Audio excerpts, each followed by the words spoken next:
This is just it renewed my confidence in a generation, and I see that generation, and I'm renewed in this generation. I've watched them here in the last few months. I think things have changed from maybe the last year or two.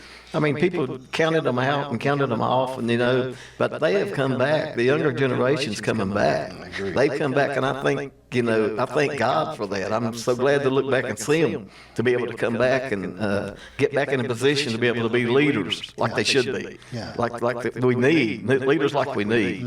I mean, we need leaders out there, and if we don't teach them, if we don't tell them right, then they're never going to be there. They're never going to make the leaders that they need to be.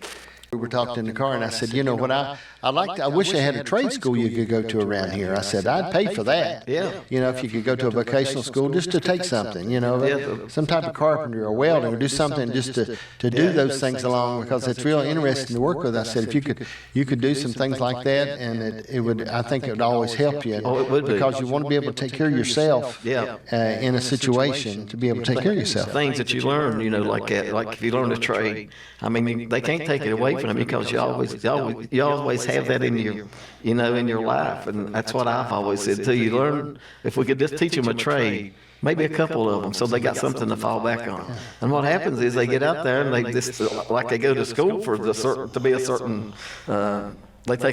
they take some kind of class to be, like they said a while ago, a brain surgeon or something like that. But we don't need many brain surgeons. But we do need these other type people to come in, the brick masons, and they make big money too, because, if you find a good one.